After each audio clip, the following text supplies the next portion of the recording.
क्या आप हर काम करने से पहले यह सोचते हैं कि इसका परिणाम क्या होगा? क्या कभी ऐसा महसूस हुआ है कि इस चिंता ने आपके आज को ही छीन लिया है? आज की यह कहानी आपके लिए ही है। हम बात करेंगे कि कैसे बिना फल की चिंता किए अपने काम में पूरा ध्यान लगाना असली शांति देता है। और हाँ, इस चैनल बी डिसिप्लिन को सब्सक्राइब करना मत भूलें। यहाँ हम आपके लिए ऐसी ही प्रेरणादायक कहानियां लाते हैं। दोस्तों, हमारे समाज में एक आम धारणा है, जो हम करते हैं वह किसी नतीजे के लिए होता है। चाहे वह पढ़ाई हो, काम हो या किसी रिश्ते में निवेश, हम हमेशा परिणाम पर नजर रखकर चलते हैं। लेकिन क्या कभी सोचा है कि इस फल की चिंता ने हमारे दिल दिमाग पर कितना बोझ डाल रखा है? हम में से कुछ लोग तो ऐसे होते हैं जैसे कोई भविष्यवक्ता हो। रिजल्ट देखने से पहले ही सोच लेते हैं, यह नहीं हुआ तो मेरा क्या होगा? क्या सच में हमें भविष्य देखना आता है? असल में यह फल की चिंता हमारी मेहनत और लगन को निगल जाती है। जैसे एक दोस्त था जो हर वक्त सोचता था, क्या मुझे मेरा फल मिलेगा? क्या मेरी मेहनत वाकई सफल होगी? उसकी पूरी जिंदगी उस एक सवाल के इर्द गिर्द घूम रही थी।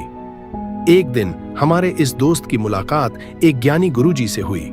उसने अपनी सारी चिंता उनके सामने रख दी। गुरुजी मुस्कुराए और बोले, बेटा, कर्म करना तुम्हारा अधिकार है, लेकिन उसके फल पर तुम्हारा अधिकार नहीं। हमारे शास्त्रों में भी यही कहा गया है। अब यहां ध्यान दीजिए, कर्म तो हम कर सकते हैं, लेकिन फल हमारी मर्जी से नहीं आता। तो फिर क्यों ना उस चीज की चिंता ही छोड़ दी जाए जो हमारे नियंत्रण में नहीं है। अब सोचिए, यह सुनकर उसका क्या हाल हुआ होगा। क्या उसने इतनी आसानी से गुरुजी की बात मान ली? गुरुजी ने एक पेड़ का उदाहरण दिया। उन्होंने कहा, जब हम एक बीज बोते हैं तो क्या हम तुरंत उसके फल के बारे में सोचते हैं?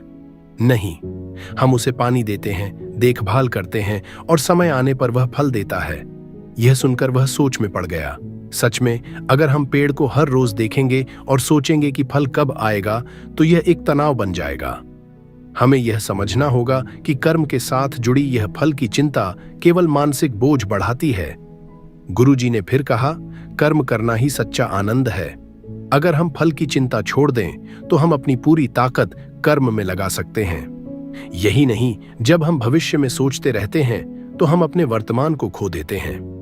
क्या आपने कभी सोचा है कि अगर हर सुबह हम अपने दिन की शुरुआत सिर्फ इस चिंता से करें कि क्या मुझे इसका फल मिलेगा,